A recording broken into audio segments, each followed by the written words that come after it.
Welcome to this edition. It is the 20th of November, 2012, and we are about to air this amazing interview over an hour long with G. Edward Griffin, best-selling author, researcher, and patriot, and this is the Collectivist Conspiracy with G. Edward Griffin. Tomorrow night, Charlotte Iserby on the deliberate dumbing down. She was the number 2 at the Department of Education under Reagan, and she blows the whistle on the dumbing down tomorrow night. Then Russell Means, Welcome to the Reservation, Thanksgiving evening, and Rosalind Peterson, the chemtrail cover-up Friday. And then next week, we're back with full Infowars Nightly News. But I want to thank all of you for tuning in each night and for your support. Here is an amazing interview and breakdown with G. Edward Griffin, the Collectivist Conspiracy.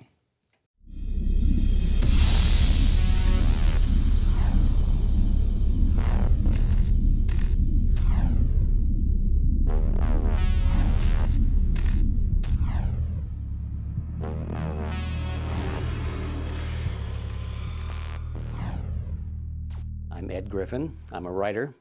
I write controversial works. I think they're very important works. I deal with such topics as banking history, health issues, the United Nations, U.S. foreign policy, kind of topics where people get all heated up because they have strong opinions. But I consider myself to be a researcher, and I try to be a historian as best I can. So I deal with facts, mostly, not in opinions. I've been doing this most of my adult life. I started becoming interested in issues of this nature in 1959. And by 1960, I was really revved up to it. I left my employment with a large insurance company and went in full-time in doing writing and speaking on these topics. The growth of the Tea Party movement and the left-right paradigm, they're all sort of intertwined, and yet there are very separate intellectual threads that need to be followed in all of that. I think, first of all, it's important to talk about and understand this left-right paradigm. What is this all about? Most of us, including myself for certain, in my younger years, I was brought up thinking that you had to choose, if you were smart at least, you would have to choose politically between being on the right or the left. You had to have a political view. And I thought that in those days, I thought that the extreme right would be something like fascism or Nazism. And on the extreme left, of course, you would have communism, or socialism, just a little bit short of that. So that was the paradigm that I was taught, and it seemed to make sense at the time. But as I became more involved in these issues and learned more about them, I began to realize that the basic philosophy between these so-called extreme left people, on communists and socialists, and the so-called philosophy on the right of the fascists and the Nazis was really the same. I said, how can this be? They're supposed to be opposites of each other. And then I began to realize that there is something more common to all of these philosophies that was left out of my training and education. And that was the ideology of collectivism. I began to realize that the thing that was common to them all is something called collectivism.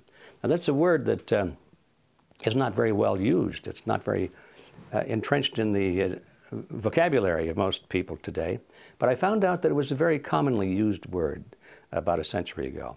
People wrote a lot about collectivism, and the opposite of that would be individualism. Those are two words that are sort of abandoned today, but in my view, I think they need to be recaptured and understood and used more. And I realized that communism and fascism, the so-called opposites, are merely variants of collectivism. They're the same thing.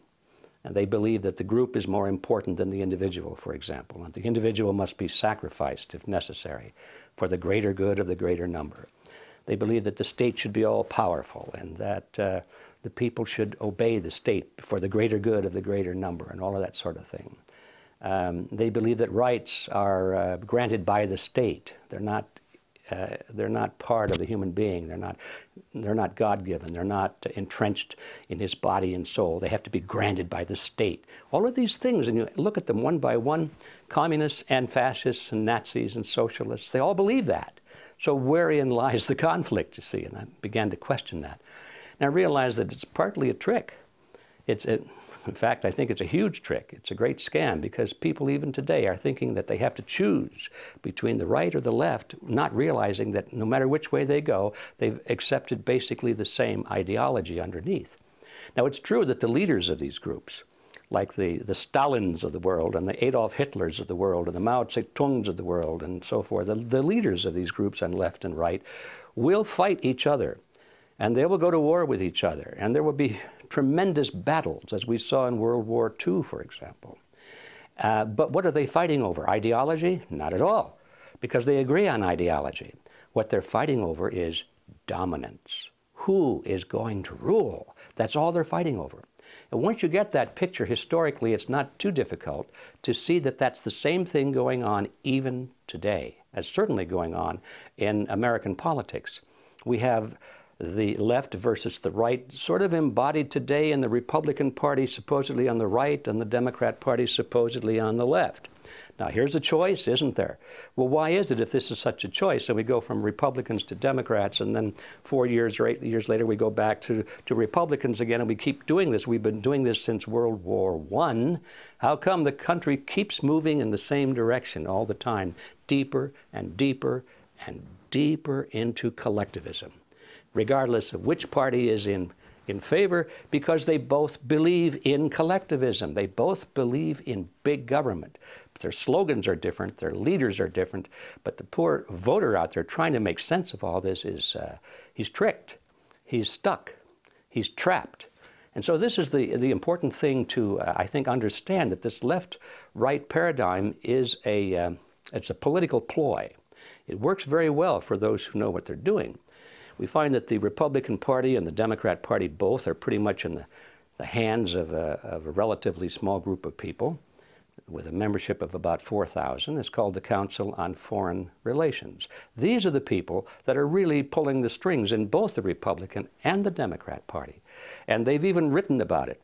There's a fellow by the name of Carroll Quigley, who's a former history professor at Georgetown University. By the way, he was the mentor of William Clinton when Clinton was a student there.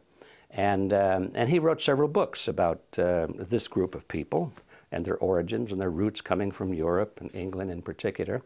And he comes to a very interesting point in one of his books where he says, okay, this is the way the real world is. He said, how is it that we collectivists, we elitists, how can we rule the world when at the same time we want to let the average person think that they're living in a, quote, democracy.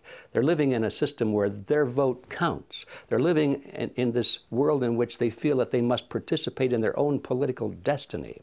This is a carefully nurtured myth that they want to create, so people will be content with, no matter what happens to them, they'll say, well, I voted for it, or I did it. This government is my government. No matter how bad it is, it's responsible to me. And as long as people have that image, then they don't complain so much about how bad it gets, because they did it, they think. So Quigley deals with this question: how do you let people think that they're directing their own political destiny when at the same time we, the elite, we are the ones who must direct their political destiny without them knowing it? How do you do that? And he answers the question brilliantly. He said, it's very simple.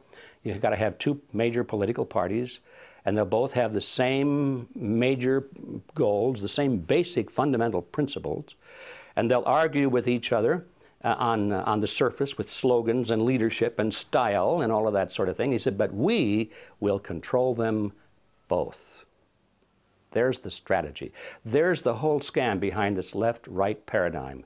When you understand this history and this reality, you look at it and you say, well, yes, we've got a left wing and a right wing, but they're just opposite wings of the same ugly bird, and that bird is called collectivism.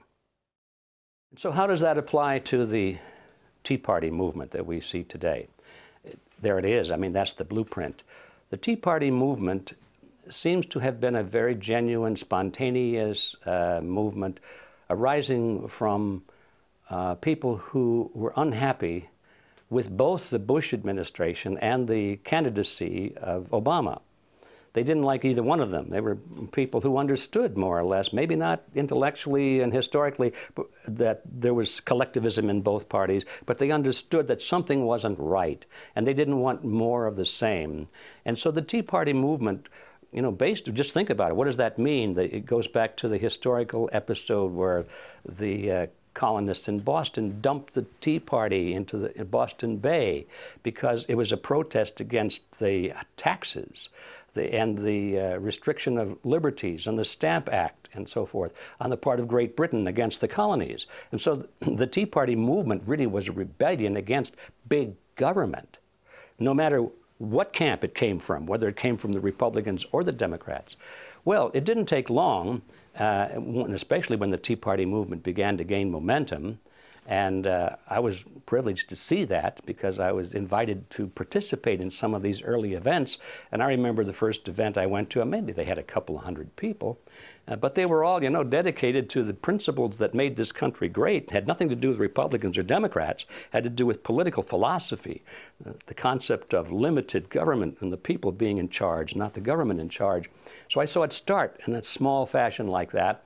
And then over the next couple of years, it grew and grew and grew until finally it was a very large movement.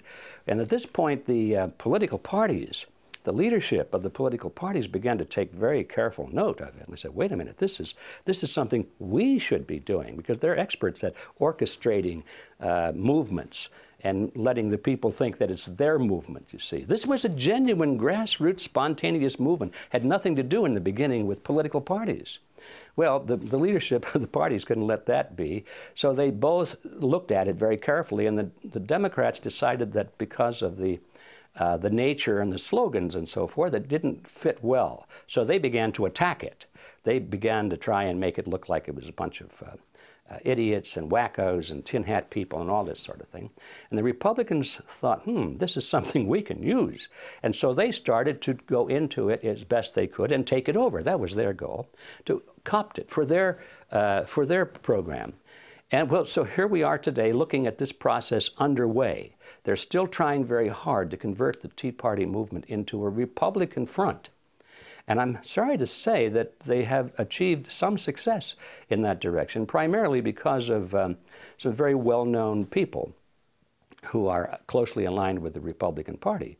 We're talking about the candidate, of course, Sarah Palin, who's a Republican from top to bottom, and she represents this right-wing image. She fills the bill perfectly. She's the Miss Republican right-wing collectivist.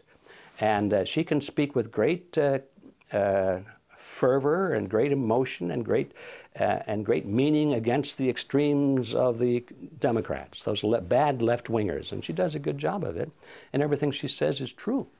But she doesn't speak out against those bad right-wingers, you see, because she's part of that group. Her mission is not to bring about a restoration of the principles of America, but to get the Republicans back into power. That's her mission.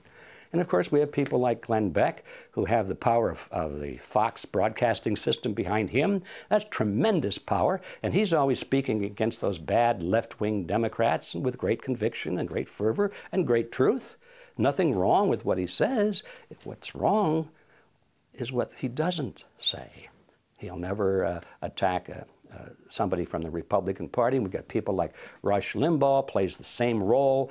He's very good at exposing the Democrats. He's very good at pointing out the absurdity of the left-wing philosophy, but he'll never say anything bad about a right-winger or a Republican. So there you have it. Of course, on the Democrat side, you've got the same team. You know, these are the cheerleaders and the players. They work together. And the average voter gets caught in the middle of this. He hasn't any idea what's going on. He just thinks that the debate is such that he has to choose. Who are you going to vote for? You're going to vote Republican, or are you going to vote Democrat? And so as long as they're in that role, they're like a tennis ball in a tennis match. They get hit back and forth across the net. First they're on the right, bing, then they're back on the left, bing, back they're on the right. They're Republican, they're Democrat. And And the game goes on and on and on. And although it's possible for the players of that game to win, the tennis ball never wins that game. So I think it's time for people to stop being tennis balls in this game and just get out of the game completely. There are certain issues that people on the left and the right in American politics will never discuss. And the reason they won't discuss them is because they agree mutually. The Democrats and the Republicans agree on something, so they don't want to talk about it in public debate because it reveals the fact that they're basically the same. They only talk about things on which they disagree. Turns out that the things on which they agree are the most important things. The things in which they disagree are relatively minor. So the things in which they agree are, for example, our foreign policy. They both agree that the desired goal eventually is to move the United States into world government. Not just any world government, but a world government based on the model of collectivism. In other words, big, powerful, centralized world government.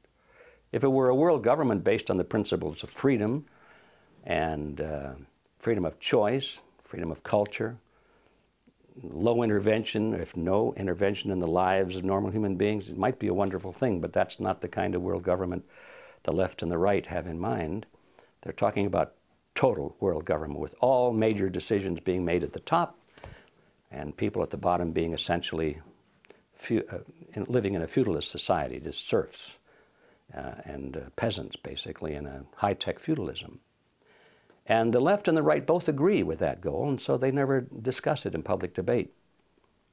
Another thing in which they agree is the dominance of the banking system in our economy and to a large extent in our politics. They both agree that the banks are supreme, that the banks must be protected, that the banks must be funded, they must be bailed out, they must not be allowed to fail.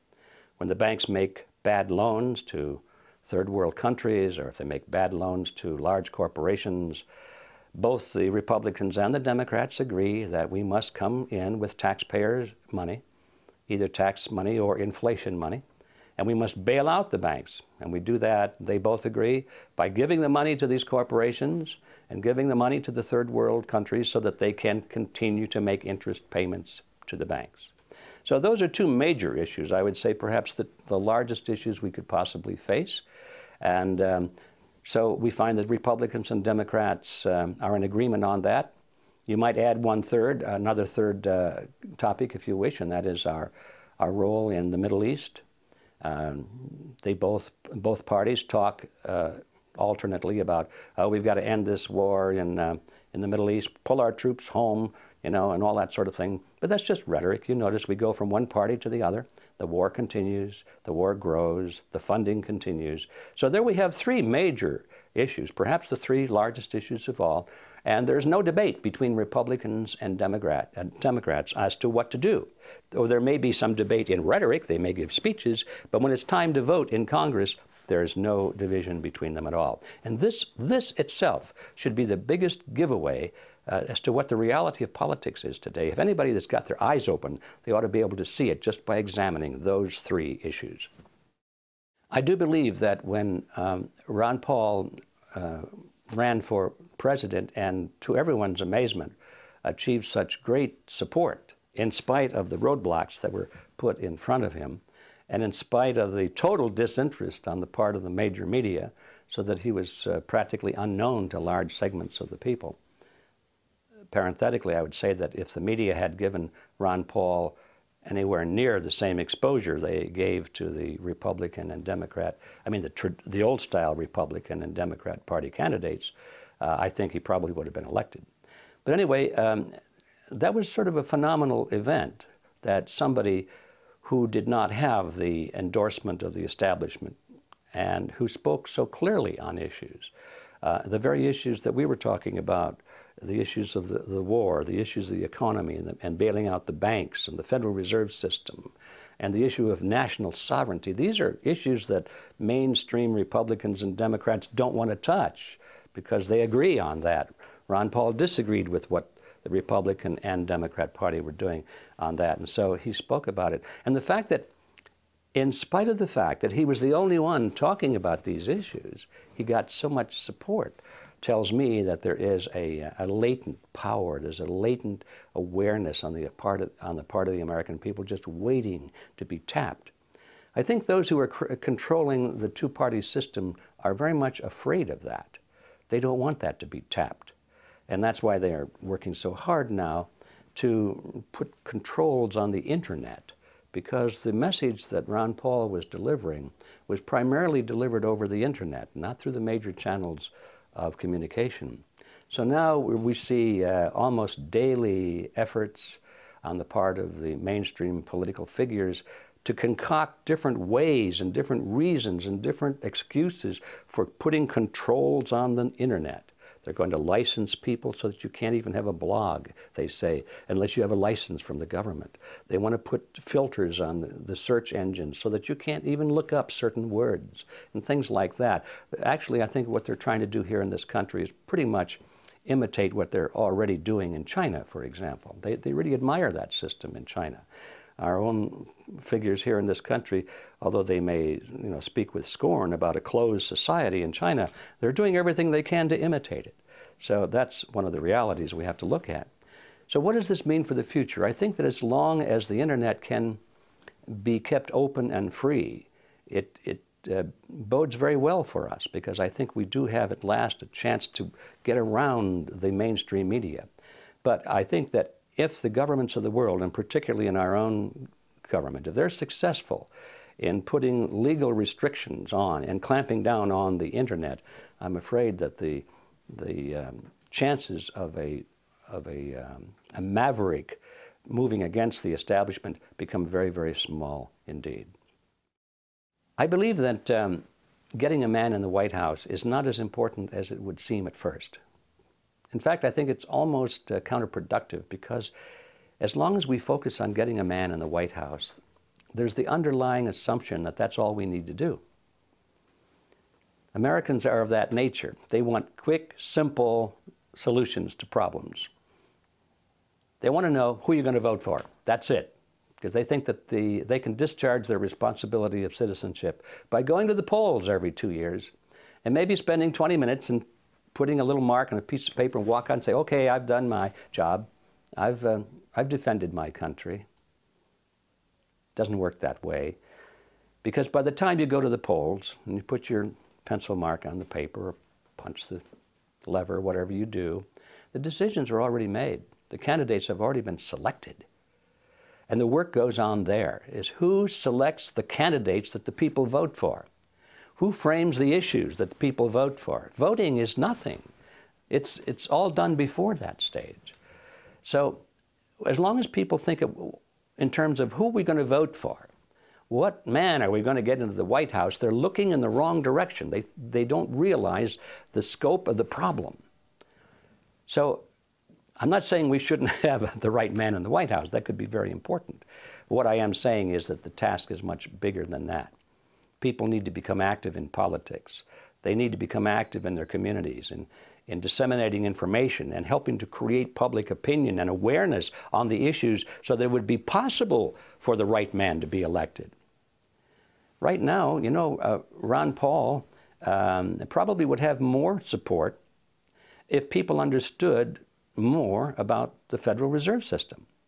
When he started to speak about it early in his campaign, most people were saying, huh, what's all that about? But because of the internet and because of the distribution of so much material on the Federal Reserve System, including my book, which probably played a small part in that, there was a substantial number of people who did understand that, hey, wait a minute, the Federal Reserve System isn't a government agency, it's a cartel, it's a banking cartel, and it's working against the public interest. So when there was enough people that could say that and understand what they were talking about, all of a sudden the momentum began to move toward Ron Paul instead of away from him. Yes, people still said, I don't know what he's talking about, but more and more people were saying, I do know what he's talking about, and he's right on target. And you reach a critical mass with that. When enough people start saying, yes, yes, he's right, then the others who don't know anything are listening say, what are they talking about? And now they take an interest. So I think that we're almost at the point now of this tipping point or the critical mass where people do understand the scam behind the Federal Reserve System. I think if Ron Paul and other candidates would just continue emphasizing this issue alone, I think it could make the difference. It could be the difference between recapturing the country and not doing so. Back to the old line political figures in the Republican Party, it is true. When you compare that with Obama, Obama came to power riding this crest of beautiful rhetoric about change and making a difference and taking America back and all of that sort of thing. And people responded to it emotionally. And that was it. There was no substance, but it sounded good. And they were mad. They were mad at the present regime. They didn't like the Bush administration. They were angry. So anybody that spoke about change, well, that was their man, right? Okay, here we are. Another cycle is passing, and people are now mad. But this time, they're mad at the Obama administration. So the same political trick is being played again, but this time on the part of the Republican Party. The Republican candidates now are issuing great emotional, heartwarming statements about loving their country and restoring the Constitution, taking our country back, bringing about change, reducing government, and so forth. And you look at who is saying these things. I mean, people like Newt Gingrich, for example. If you look at his voting career, he voted against the Constitution more often than not throughout his whole political career. He's great at giving speeches. He uses all the right trigger words and phrases. But here's a guy talking about taking back the Constitution when he himself has been one of the great attackers of the Constitution by his votes in Congress. So it's come to the point where people have to stop listening to the rhetoric and start looking at the actual voting record of these people. I don't care whether it's Republican or Democrat. That's not the issue. It was Lenin who said it so well. Lenin said, words are one thing, actions another. Of course, when Lenin wrote that, what he was telling his followers is that tell them what they want to hear. Don't worry about telling a lie. They want to hear lies, he said. Words are one thing. Tell them what they want to hear. Get elected. Come to power. When you're in power, he said, then do what you want to do. Words are one thing, actions another. So he was advocating lying. Well, believe me, professional politicians understand this same technique. They would never come out and advocate it in public. They'd deny it. But look at their records. Don't listen to their words. Look at their actions, and then you'll know what kind of a game they're playing with us. Well, both Republicans and Democrats, both left-wingers and right-wingers, use this tactic of trying to discredit their opposition, and they're very good at it. And they know that if you come to the point where there is a serious debate underway about a serious issue, the best thing is back away from the debate, stay away from the issues, because they will lose. So they start attacking their opponent's character or their intelligence, or they try and look for something in their past to make them seem like they're evil people. And it's called demonizing. You demonize the opposition. This is an old tactic that's been going on for a long, long time. And yes, I've seen it over the years where they have taken a group like the John Birch Society, and which is just an educational organization, but it was an educational organization dealing with principles and real historical facts, and they pretty well succeeded in convincing everybody in America that the Birchers were a bunch of, at the least, they were a bunch of little old ladies in tennis shoes, but at worst, they were a bunch of Nazis and fascists and racists, and they were even called communists. And so it didn't make any difference. You just call them some name, and if you keep doing that often enough, and in major channels of communication, most people will believe it. So that's a tactic that's well used, and I think we have to be alert to it. Also, we have to be alert to the fact that the people that we're talking about, these elitists, it's hard to find a better word, but the ones who want to really control this international collectivist government, they are not dumb. They have a lot of money, and they have think tanks that work out strategies. And one of the strategies they have always used is to lead their own opposition. And they try to lead their own opposition because, first of all, they know there's going to be opposition, so why wait around? Why wait around for real opposition to develop? If you know what's going to happen, send your own people out there and let them pretend to be your opposition, and everybody will follow them, especially if they're well-funded. And if they give the right speeches and say the right words, you know, those nice campaign speeches, for example. But they're really controlled by the very people they're speaking against. I came across that when I was doing research for the Federal Reserve System, because I realized that in the early days, the very bankers who put together this cartel and drafted the Federal Reserve Act, it was their bill. When it came time to promote it to the public, they funded and actually delivered their own opposition. Some of these bankers went forth and started giving speeches and interviews to newspaper reporters saying, oh, this bill is bad. It's bad for America. It's going to damage the economy. And they knew that the average person reading that in the newspaper would say, oh my goodness, Maude, listen to this. These bankers don't like the Federal Reserve Act very much. Must be pretty good. You know? So they play this game. So we know that this is still going on today. And for example, in the Tea Party movement, if they want to discredit it, if they can't control it, okay, let's say if one of the parties can't control it, they'll have to discredit it. So they will, and I believe already have attempted, to send people into the Tea Party movement who are real wackos or pretend to be real wackos. Or if there are real wackos out there, they make sure that they're brought in to the Tea Party movement. And every time there's a media crew going out there with their cameras taking pictures, do they take pictures of the 10,000 middle-class Americans who know what they're talking about? Or do they pick the 2 or 3 wackos over here with the tinfoil hats? Or the guys with the swastikas on their arm and so forth. That's where they focus, you see. And I believe that some of those people are probably sent in there on purpose, just to demonize and discredit the movement. Now, this is hard for most Americans to believe, because they don't realize that this is really hardball. This political game is hardball, and they don't realize that it is a game and that there are professionals playing it. It's a matter of historical record that the group of people that sometimes we call capitalists, the big super wealthy families, you know, the Rothschilds, the Rockefellers, and the heads of the big corporations in America, AT&T, Ford Motor Company, and so forth. People think of them as the super capitalists. It's a historical fact that many of these people have provided the funding, the essential funding, to help bring to power regimes such as Hitler's regime that was well funded by American financiers and British, and also in communist Russia, the group there, the Leninist group, was well funded by American and London bankers, and so it's tempting to say, well, they created their own opposition.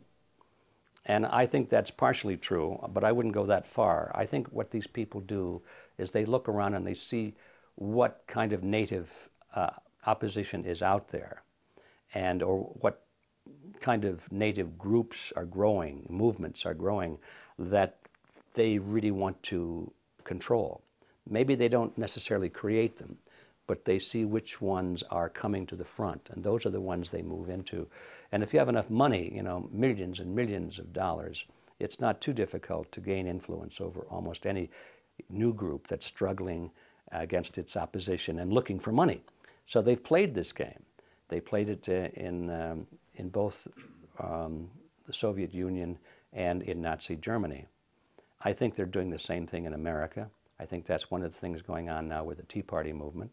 I don't think they created it at all, but they see it as something that has the potential of being a powerful movement, and so they are putting their best attention and a lot of money into it to see if they can't capture it for their own uses. Another tactic, isn't it, that the opposition knows that the American people, any people in the world, will gladly give up their liberty and their comforts if it's in their mind a means of gaining security, protection against a dreaded threat of some kind. That's why regimes that are struggling to hold the loyalty of their people are very dangerous regimes because instinctively they know they have to go to war. They know that in time of war, the people will rally behind their leaders no matter what, because we're at war. And if we lose this war, we'll be invaded, we'll be conquered by some dreaded enemy. And so throughout history, governments that are weak or losing influence over their own people traditionally start wars. Or they manufacture false flag operations against themselves. They create their own enemies. They want to be victims so that they can rally their citizens behind them.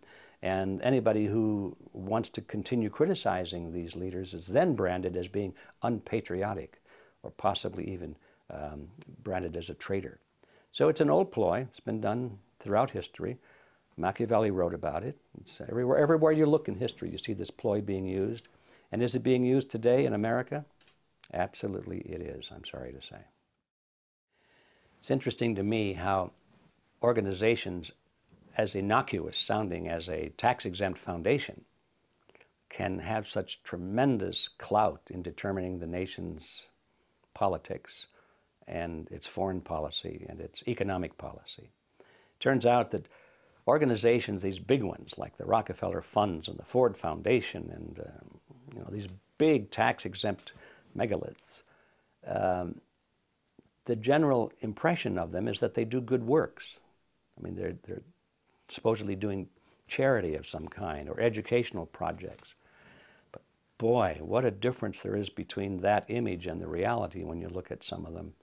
They spend a great deal, if not most of their money, promoting certain projects, which, although they can be described as philanthropic, are really very, very political in nature. The Ford Foundation in particular, that comes to mind because although they spend millions and hundreds of millions of dollars supposedly to improve the social condition and the economic condition of minority groups, when you see where the money goes, it goes almost always to very radical minority groups. They're not even minority groups anymore. They're radical political change groups, the ones that are trying to bring about very destructive movements inside the United States. All of the radical Latino movements, and I'm not just talking about Latino, I'm talking about radical movements like overthrow the United States, that kind of a movement, like cut off Texas and return it to Mexico. That's the kind of movement I'm talking about. And they're all funded by the Ford Foundation, all tax-exempt money. And this has been going on for decades. And you come eventually to the conclusion that the directors of the Ford Foundation know exactly what they're doing. They're not making a mistake and continuing to make the same mistake for decades. They know exactly what they're doing. And what they're trying to do is to divide America. They're trying to weaken America. They're trying to bring America down so she is no longer a powerful force in the world, so that she's reeling and she's kneeling and she can be comfortably merged with all the other nations of the world, and she'll be willing to give up her culture, her freedoms, her judicial system, economic system, in gratitude in order to be saved from some kind of internal chaos and revolution and being starved and so forth, starvation. And in other words, these people are deliberately trying to weaken America. So all of this is being done, not all of it, most of it is being done under the aegis of tax-exempt foundations. What a beautiful cover. But this has been going on for a long time. There certainly has been a change in the function of the American government. In the beginning, it was set up with a definite system of checks and balances, and the executive and judicial and legislative branch were supposed to be fairly equal, so they could check each other. There's been a change, gradual change over the years, starting primarily with World War I. When there was this great crisis, we had to defend ourselves against foreign enemies. And ever since then, one crisis after another has added to the impetus for us to change our form of government, supposedly to make us more secure. So we've given up that checks and balances concept. Gradually, it's been reinforced by Supreme Court decisions, It's been reinforced by new legislation, and it's been reinforced by the media, and primarily reinforced by the apathy of the American people, if not their total ignorance of the way it should be, because they don't teach this in school anymore. So it's happened. No matter how it's happened or who's responsible, it has happened, so that now we do not have checks and balances between three forms or three branches of government. A realistic appraisal is that we have a dictatorship. It's a democratic dictatorship. And most of the power resides in the hands of the President of the United States. Originally, the President was supposed to be like the President of any corporation. He took orders from the Board of Directors. And he didn't determine policy, major policy at least, maybe minor policy, but the major decisions were made by the Board of Directors. And his job was merely to implement those policies. That's the way it used to be in America. The president was a relatively unimportant person. He was selected by the states, and he was to implement policies of the Congress. Today, that's not the case. Today, the president is basically the same as a king. We don't call him a king. We don't say Your Highness. We say Mr. President. But he has almost unlimited powers, the same as any great ruler of history. And Congress, although we still think of it as being an important body, pretty much steps back and lets the president do whatever he wants to do. Congress theoretically has the power of the purse because they can vote the money to fund the projects of the president.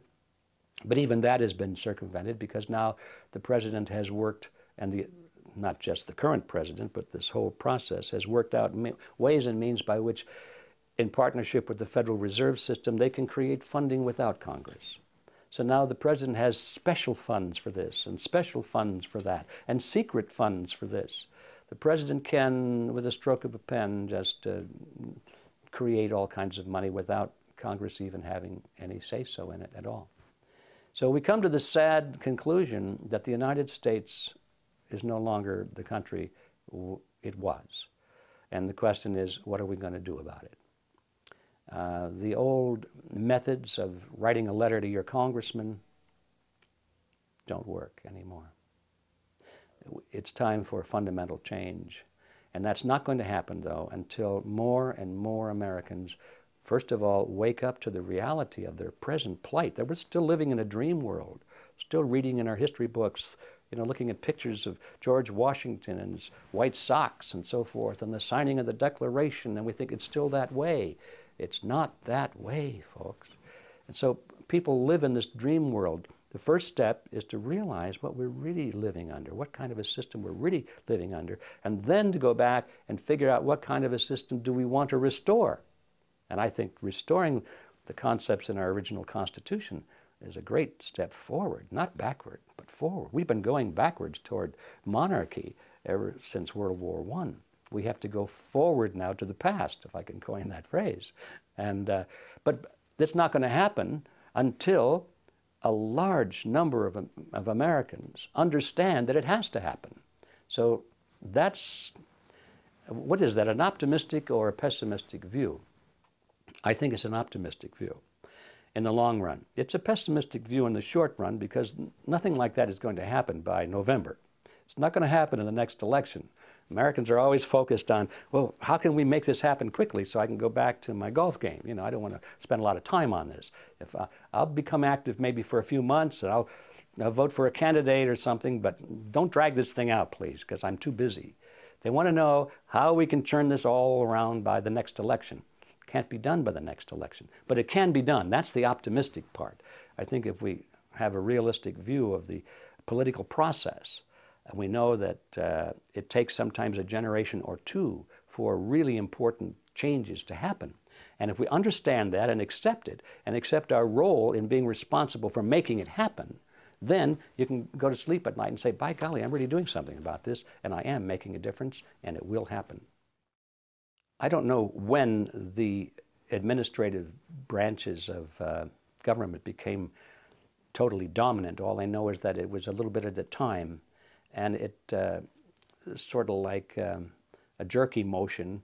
every time there's a crisis, every time there's a war, every time there's a terrorist attack, or if there's a banking crisis, no matter what the crisis is, this movement toward totalitarianism accelerates. And then it slows down until the next crisis comes along. And I don't know if I could say at what point that happened, but I can say that it did happen, and it's even continuing today.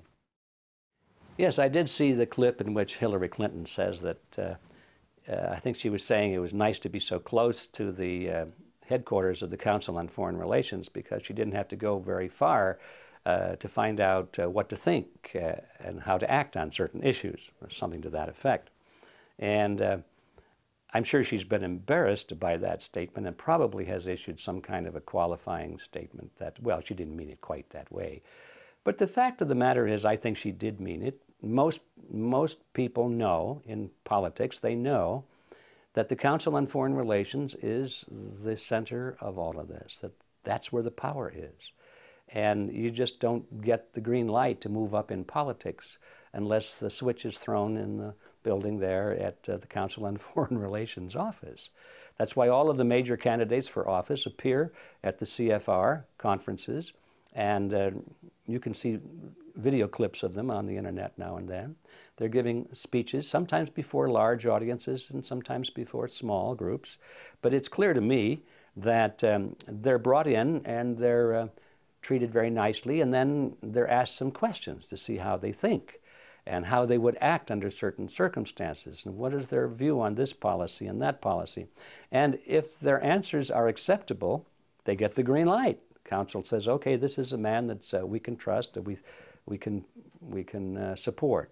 If they give the wrong answers, I don't think they're ever going to get any kind of a green light. And so people like Hillary Clinton know, even at that elevated position, Hillary Clinton, you'd say, was one of the big movers and shakers.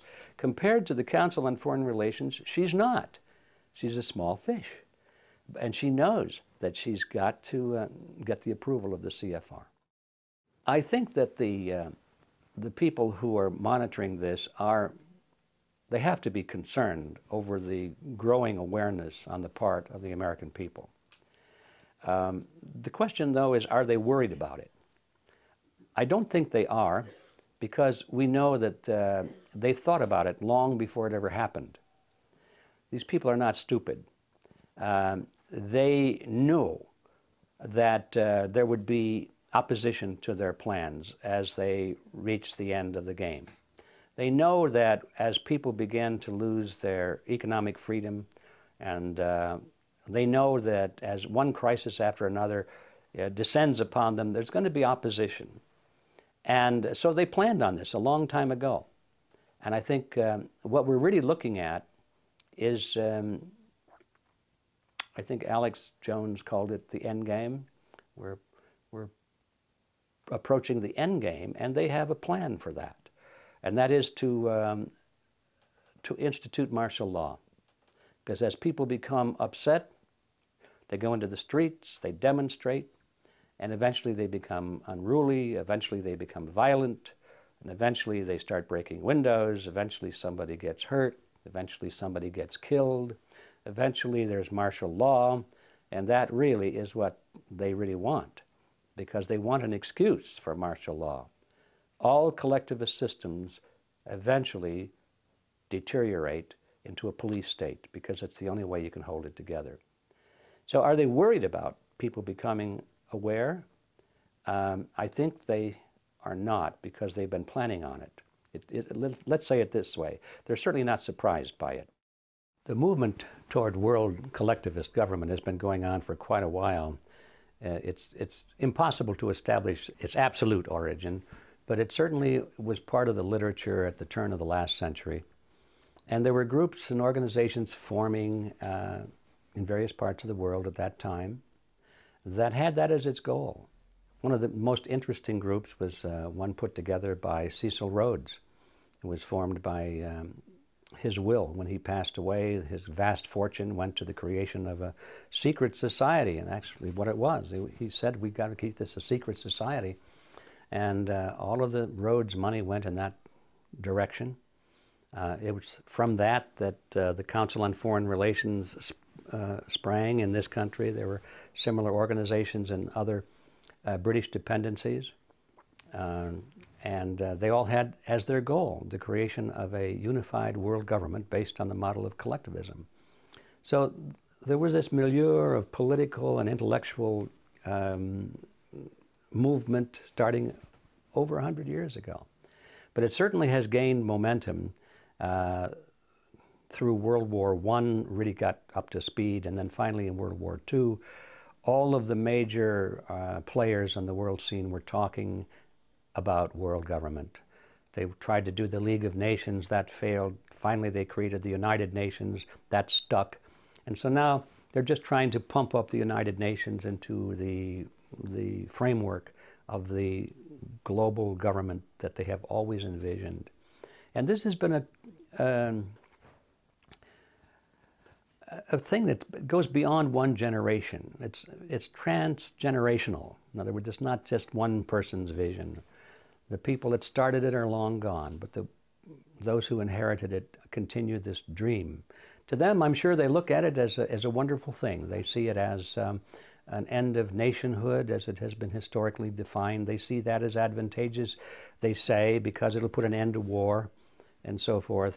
And they can sell the idea as a great step toward brotherhood and a unified globe and so forth. They use all of these things to make it sound good. But when you start examining the actual policies that they're instituting, it's not so hot. It's based on the principle of collectivism, as I've said several times, and that means it's all-powerful government. It's a tyrannical government. It's the same kind of a system that Adolf Hitler had in mind, and we fought a war to destroy him and his system.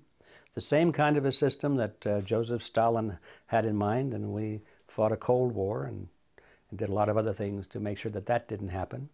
The same kind of a system that Mao Zedong had in mind, and Benito Mussolini. All of the great collectivists of history have had this unified global government based on the model of collectivism as their goal, and we fought against it until recently. Now we are actually the greatest advocates of it ourselves. We don't call it tyranny. We don't call it fascism or Nazism or communism. We have a better name for it.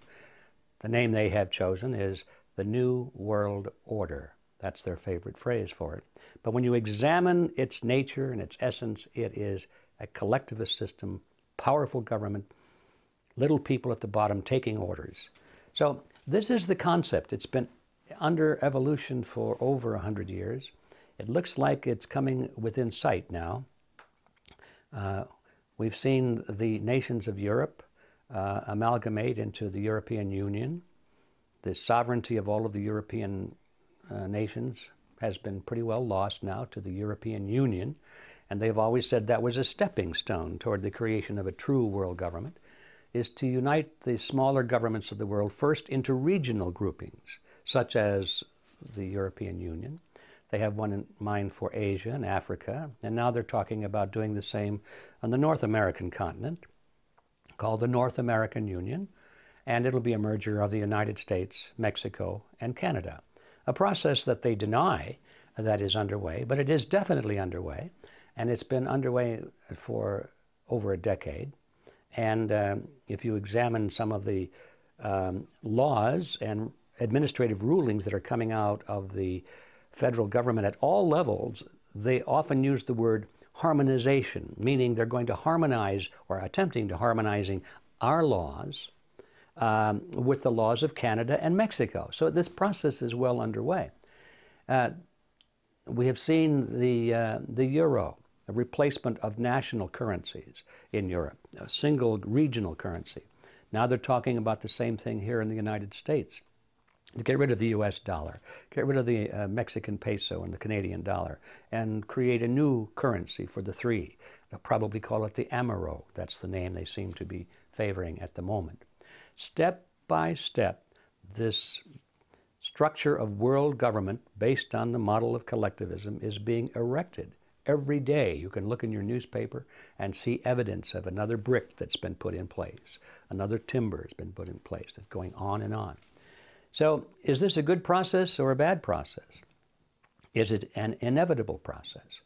Well, first of all, I don't think it's inevitable because it has to be done by people, and people have to want to do it or not want to do it. It's well advanced because the people that are in charge, the people we elect, the people who are running our own government, the people who are running the governments of these other nations, at the top, these people are all for it. So that's why it's happening. At the voter level, I don't think most people even know that it's happening. And if they did know, they'd probably say, I don't think this is a good idea. So the trick has always been how to make this happen without getting the American people or the people in Britain or France or Germany or Mexico or Canada too much alarmed about it before it's too late. That has always been the strategy that they have followed.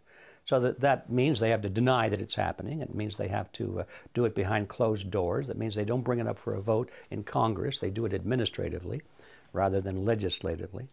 And all of those strategies and tactics are being used. Is it a good thing or a bad thing? In my view, it's a very bad thing because I think collectivism is the graveyard of civilization. It's certainly the graveyard of freedom.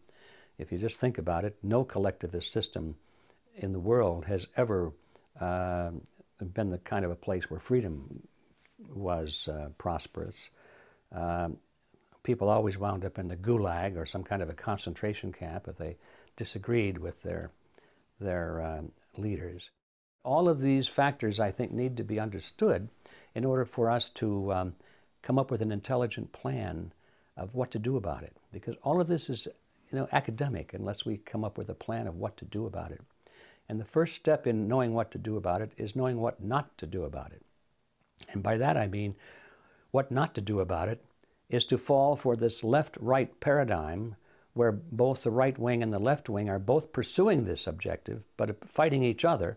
And if we get caught up in that trap, we'll spend all of our time fighting the leftists or fighting the rightists, and it doesn't make any difference because no matter which side you're on in that battle, you still are promoting this globalist government strategy. So the first thing to know is don't get trapped in this left-right paradigm. The next thing is to know what you want. It's not enough to know what you don't want. Of course, we don't want tyranny, of course, but what do we want? Well, the average person would say, I just want to be free. Then you'd ask that person, well, what is freedom? Well, that's a good question, isn't it? What is freedom? A lot of people think that freedom is merely not being in jail. That's their definition. If you're not in jail, you're free. It doesn't make any difference if you're not free to live where you want to live or hire who you want to hire or travel where you want to go or spend your money the way you want to spend it or write what you want to write or go on the internet and say what you want to say. They don't think that's important as long as you're not in jail. They call that freedom. I don't think that kind of a definition of freedom is worth fighting for. So we have to know what we want. What is freedom?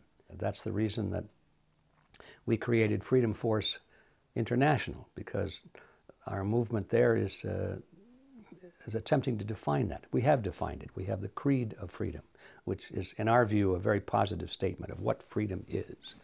And we have the commandments of freedom, the things that thou shalt not do, for example.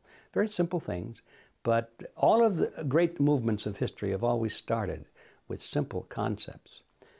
The freedom movement in America and in the world right now is in very serious need of some simple concepts, some simple principles, some ideas that you can believe in.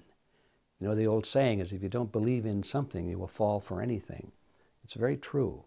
And so the first step toward reversing this drift toward global, collectivist, tyrannical government is to know what we believe in. What is freedom? And be able to define it, to be able to defend it, to be able to argue against the collectivists and say this system is better than that for this reason, and this reason. And then finally, the ultimate question is, well, who's going to do this? It's easy to become despondent, discouraged, and say, well, nobody cares. My neighbor is out cutting his grass. He's a good guy. We talk about baseball. We talk about the weather. We can talk about the latest movies. But he doesn't want to talk about politics. He doesn't care about the economy. He just doesn't want to become informed. And he certainly doesn't want to take any personal responsibility for monitoring and changing the system. So how are you going to fight this great drift toward global government with all of these powerful people at the top and nobody on the street cares? The answer is that all movements of history have always been determined by less than 3% of the population. You don't need everybody out there. In fact, it'll never happen. It'll never happen. Never happened before in history, and it won't happen now, and certainly won't happen in the future. 3% or less of the population are always the movers and the shakers.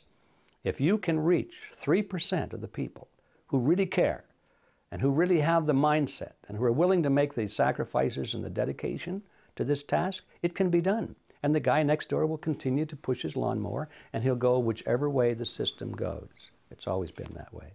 So we don't need to be discouraged by the fact that not everybody is taking an interest. Our job is to find that 1, 2, or 3% of the people who do care, get the message to them, join forces with them, and then we have to come to power.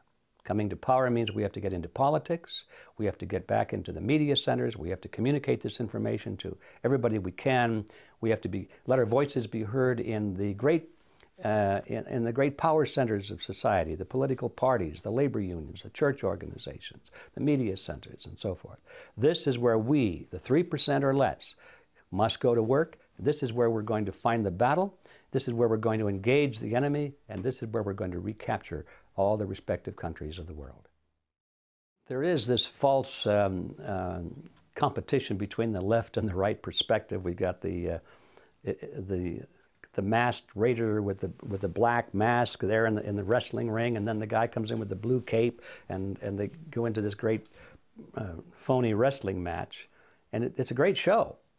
It's a great show, and they got cheerleaders, the commentators, you know, on the left and the right, and the public enjoys the game. They like watching the match. It's exciting, isn't it? I mean, they throw each other out of the ring, they beat each other up. He's up, he's down, no, he's winning, no, he's losing. Well, he lost this match, but he'll be back next week. Stay tuned, folks, for the next match. A grudge match is coming back, and so forth. This is American politics that we're talking about. Both of these professional wrestlers, they beat each other up a little bit in the wrestling match, and they go in the locker room and they pat each other on the back and go out and have a beer together and say, well, that was a pretty good show. What are we going to do next week? This is American politics. And we have our cheerleaders, you know, the news commentators and the talk show hosts on the left and on the right, and they frame the debate. They won't let the American people debate the real issues. They won't let them even think about the real issues, which are we going to keep American sovereignty or not? Are we going to let the Federal Reserve System, which is a banking cartel, continue to run our government or not? They won't let us talk about those things. So that's the problem. As long as we depend on the phony wrestlers and depend upon their well-paid cheerleaders in the media to keep us focused on secondary issues, we're never going to get out of this mess. So the first thing is to recognize the problem, see who the opposition is, and then walk away from them. Well, I think the kind of a show that Glenn Beck puts on is first of all, it's very entertaining, and he does a good job of it. I have a little trouble with his television persona. I don't really go for it very much, but a lot of people do because he seems to be so sincere and so emotional and so patriotic, and he loves his country and so forth, and that sells pretty well. Am I questioning his sincerity? Yes, I am, because I know it's a show, and I know that if he were really as concerned and patriotic as he presents himself to be, he would be exposing criminal activity on the right as well as on the left. Then I would know he was sincere. But because he is so well-defined right down the middle, he attacks only those on the left and lets everybody on the right get off scot-free, I know that this is a phony wrestling match. We have to realize that the Fox News network is part of the Rupert Murdoch empire. And like so many of the other great media centers, like ABC, CBS, NBC, they're all in the hands of members of the Council on Foreign Relations. Murdoch himself is a member of the Council on Foreign Relations. So what does that tell you? It tells you that there is an agenda. These people have an agenda, and they boast of it. It's not hard to find out what it is. The agenda is world government. The agenda is world government based on the model of collectivism. So we know that Murdoch would not allow a consistent program or movement within his network channel to exist unless it furthered, at least in his mind in some way, it furthered that agenda. So we know that this is a rigged game to start. So how does that fit? So we've got the Fox network over here, which represents the right wing of this right-left paradigm.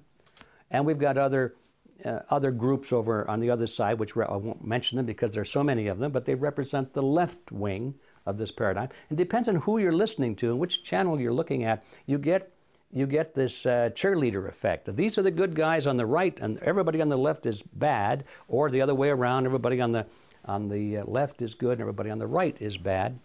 And this is no accident.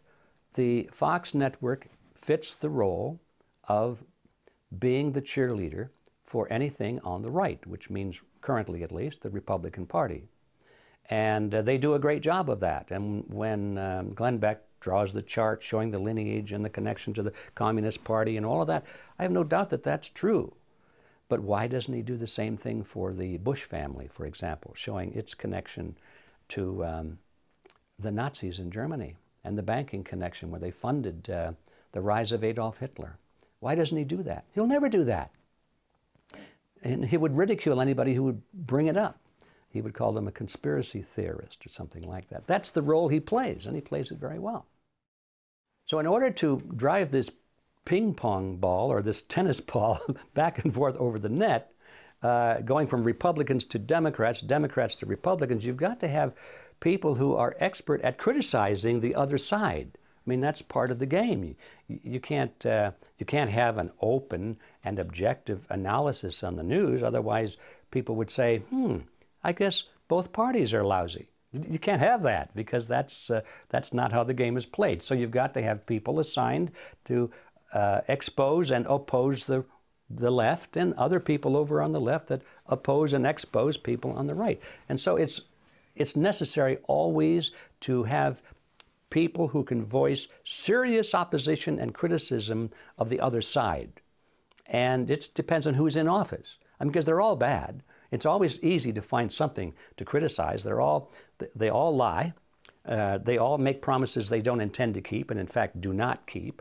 They're all involved in all kinds of scams and swindles, and there's dishonesty involved. I mean, that's politics. They all are like that. Maybe I'll make a reservation for 1%. I don't know. Ron Paul probably isn't like that. But you just can't count on it being any other way.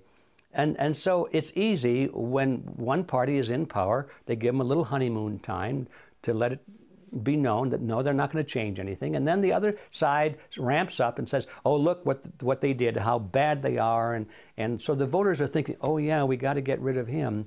And so they get all whipped up like they are now, people in the Republican Party calling for take back our country, restore the Constitution, get the CIA out of our bedrooms and off of our computers and so forth, all these good lines.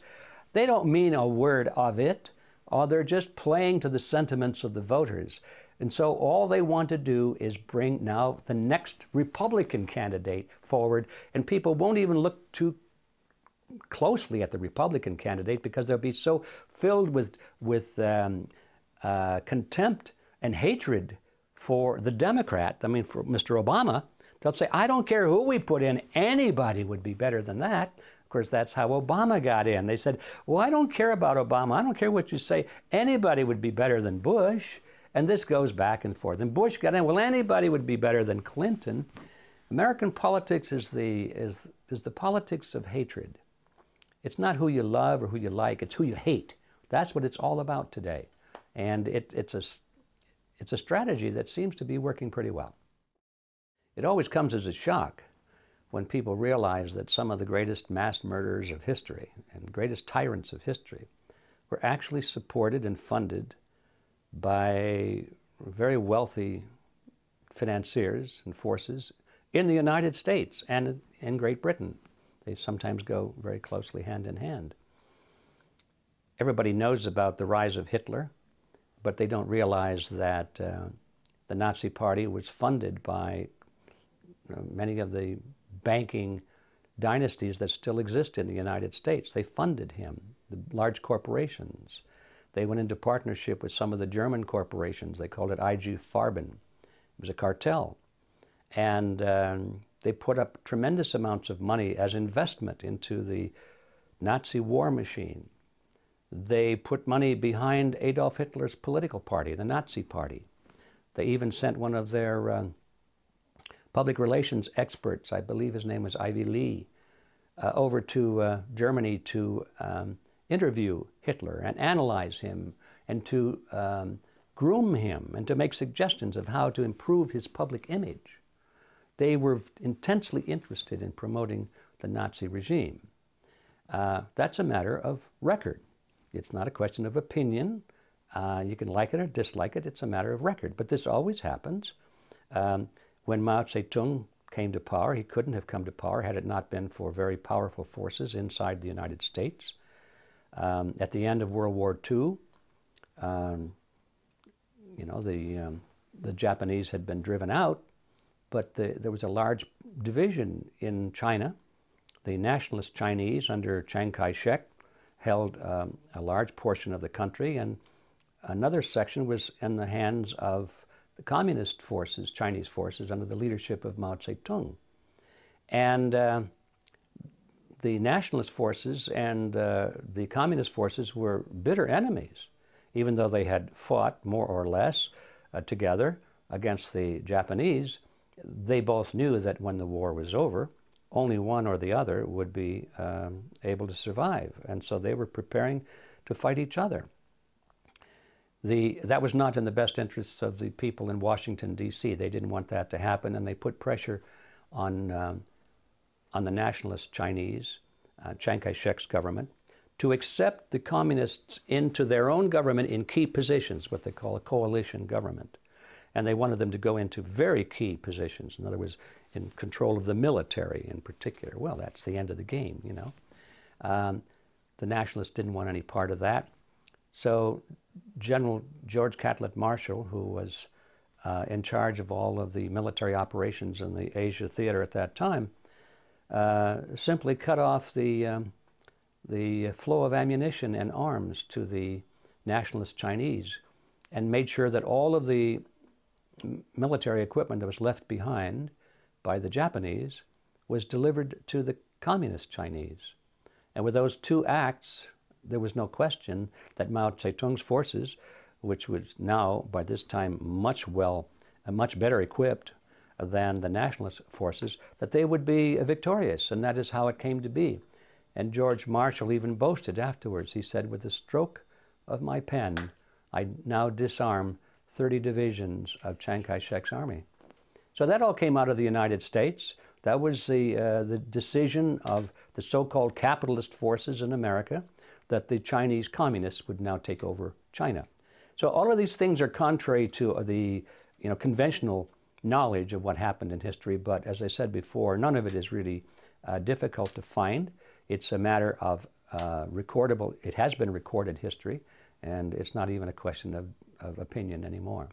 So the bottom line is what? The bottom line is that some of the most brutal and totalitarian regimes of history have been funded by people of great wealth, people who we used to think of as capitalists, and sometimes still call them capitalists. Why? Because they have great wealth. And what we don't realize is just having great wealth is not the real issue here. It's what you do with that wealth. And how did you acquire that wealth? A free enterprise capitalist would be one who acquires his wealth through competition and free enterprise and producing products and services at a better quality and a lower cost. A monopoly capitalist would be one who acquires his wealth by purchasing the loyalty of politicians and the passing of certain laws to throw the weight of government in his favor and to put obstacles in the way of his competition. So there are two kinds of capitalists, if you're going to use that word, and we have to be very clear. The capitalists we're talking about that have supported the totalitarian regimes are not free enterprise capitalists. They're monopoly capitalists, and they believe in the concept of collectivism. The issue of bank bailouts is a very simple one. You can make it complicated, but at its core, it's a very simple issue. And that is that the banks who own the Federal Reserve System, it is a cartel of banks, have great influence over our federal government. And when the banks got in trouble and were about ready to go bankrupt, most of them, if you looked at their balance sheets, they were technically bankrupt because they had made so many bad loans to third world countries or large corporations, and these countries and corporations were no longer able to continue paying interest on these loans. The bank was coming to the point where they had to write these loans off as bad loans. That would have destroyed the banks. They would have gone under. They were going out of business. So they went to their friends in Washington and they said, look, we need to save America. They didn't say we need to save the banks. They said, we need to save America. If the banks fold, well then who knows what will happen. America will go down. And so their friends in Congress voted these billions and finally trillions of dollars to make all of this happen, to bail out General Motors and Ford and various countries and the banks themselves. And it was offered to the American people as a great move on behalf of America. This is how we were going to save America, by saving the banks.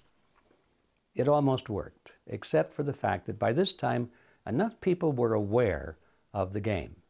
They knew that the Federal Reserve System was creating money out of nothing, and they knew that that would result in their having to pay the bill, either in the form of taxes or through inflation.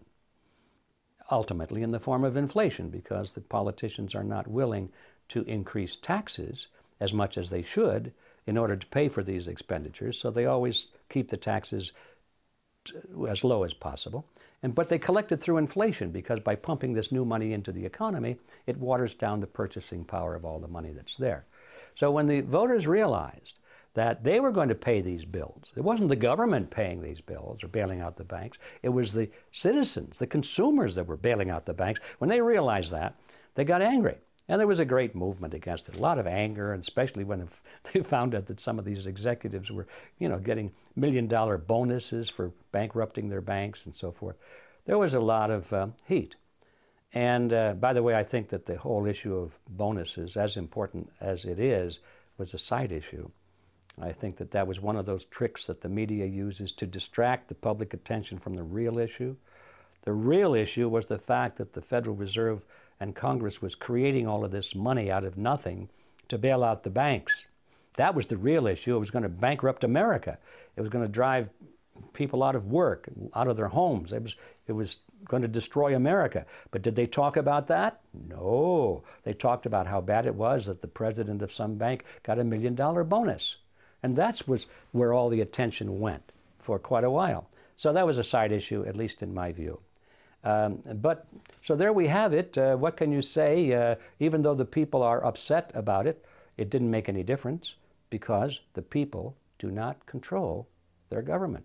They think they do, but they don't. Their politicians are beholden to the banking fraternity, to the Federal Reserve, to the banking cartel. That's where the power resides today.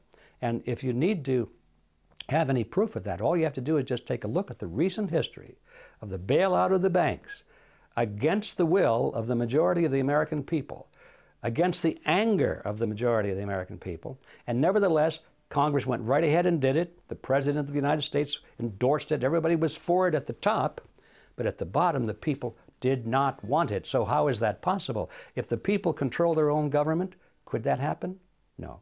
It's proof positive that the people of the United States have lost control of their own government. The anger over the bailout of the banks has been a strong fuel for the Tea Party movement. But the question is, will the Tea Party movement be able to do anything about it? And the answer is no, not unless they replace those people in Washington that made it possible. A Tea Party movement has no value unless it has the effect of replacing the people in Washington who brought about the financial crisis. And that means all of them. It doesn't mean just Democrats or Republicans. It means all of them. And so the Tea Party movement, I'm afraid now is, there's an attempt to have it become a mouthpiece for the Republican Party and make it look like everything that's happening in the economy and the bailing out of the banks is all the result of the Democrats, and it's not. They certainly play a major role in it, but it's all been going on for decades, and the Republicans have played a major role in that. And some of the very Republicans who are standing up today and saying we should, we should just put an end to this bailout of the banks, they're the ones that voted for it in the beginning, but nobody's checking their voting record. So yes, the anger of the American people over the bailouts is fuel for the Tea Party movement, and that's good. But now the rest of the story is, will the Tea Party movement be able to remain independent of the political influence of the Republican Party? Yes, the film, What in the World Are They Spraying?, I think is going to be a very important film, and it's going to shock a lot of people. They are spraying something. I think everyone's innate intelligence tells them what they see in the sky, those crisscrossing and these white trails that go to horizon. That's not just ice crystals forming at the back end of a jet engine. It's true that jet engine does produce ice crystals at high altitudes where the temperature is cold, but those ice crystals are absorbed into the atmosphere very soon. You can see them trailing along right behind an airplane as it flies across the sky. There's a little trail of white smoke, and it just follows the plane and disappears. That's totally different from these billowing fumes of smoke that go from horizon to horizon and spread out, and by the mid-afternoon the sky is milky white. So what are they spraying? We know now what they are spraying, and it's a result of a new industry, relatively new industry springing up called geoengineering. There's a group of scientists and political figures and corporations who are planning to make a great deal of money and achieve other goals as well, other agendas as well, in changing the nature of our planet. They say they're doing this because they want to stop global warming. That's their main excuse. I should go on record right now by saying I think that global warming is a total myth, but that's not the issue right now. Even if it were true, they claim that they're trying to stop global warming, but what they're really doing is creating something far more devastating than anything global warming could do. They claim that they want to control the weather. They claim they want to improve crops. They claim that they want to change the nature of the soil and the water for the betterment of mankind. Always, of course, for the betterment of mankind. They're always doing it for us, you understand. It's a big industry. And they say that it's just in the talking stage right now. They say we're talking about spraying aluminum and barium into the atmosphere. And they say we need to do studies to see if there are toxic effects and so forth. And they're saying all the right things as though they're deliberating it. But the evidence is abundant now that this has been going on for over a decade. It's been going on. It's going on right now as we speak. And we now have the proof that not only is it going on, but the effect of it is devastating to the planet. It's devastating to plant life. It's destroying crops. It's devastating to wildlife, and it's devastating to human health. People are becoming very sick because they're breathing in these toxic substances. So we now know what they're spraying. We can identify it.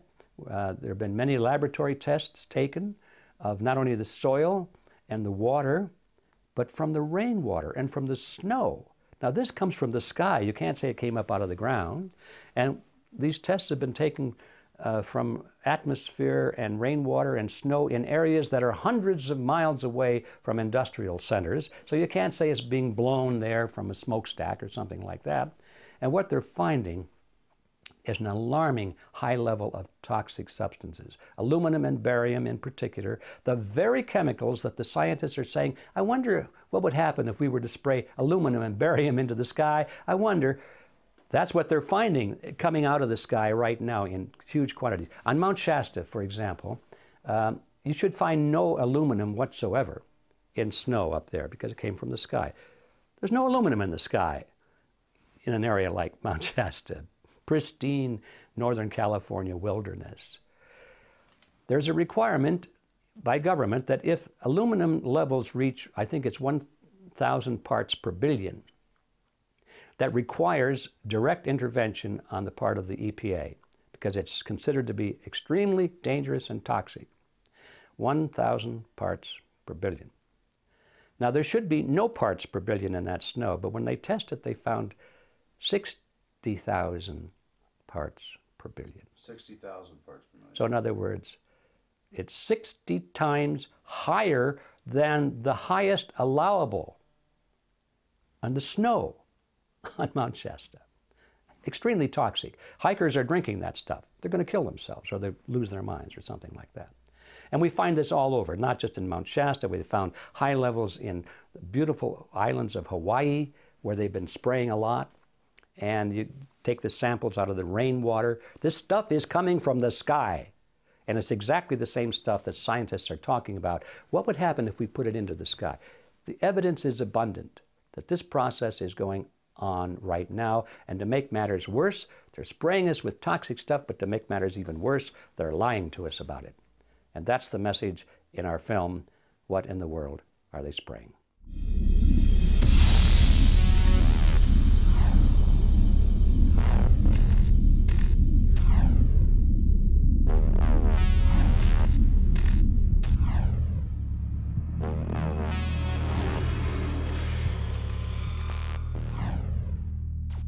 Visit Infowars.com and PrisonPlanet.com. When you're on the site, you can also tune in 24 hours a day to my daily radio broadcast. There's also a free iPhone app to listen to the syndicated radio show when and where you want.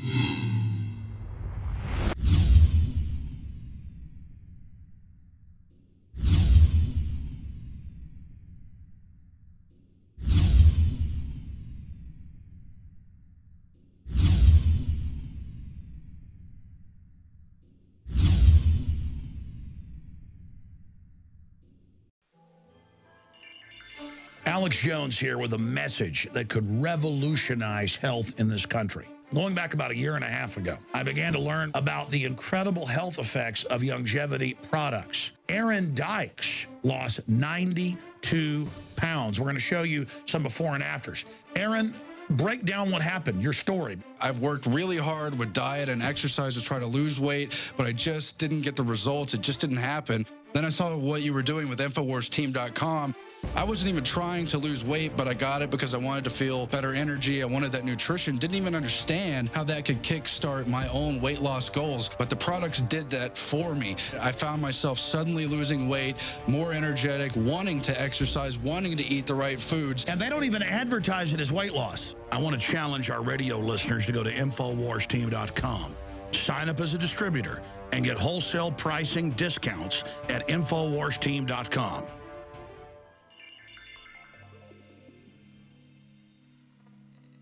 Alex Jones here with a message to fellow freedom lovers. The prognosis for the entire planetary economic system runs from bad to worse. The globalist model is to shut down societies and starve patriots out until they acquiesce to the global takeover. That's why we've assembled the most vital and important preparedness items at InfoWarsShop.com. These are items that I did research on, that I personally use. We've got the life straw, so you can turn fetid water into safe water anywhere you go. The K-Tor hand crank generator to charge up key equipment during power outages or out in the field. Strategic Relocation, 3rd edition by Joel Skousen. When Disaster Strikes by Matthew Stein. ThyroSafe, used by Homeland Security to protect yourself during any radiological event. Hand crank shortwave AM/FM radios. Everything that we've researched and found to be the best is available at InfoWarsShop.com, and your purchase makes our InfoWar possible. We're getting prepared. Are you? InfoWarsShop.com.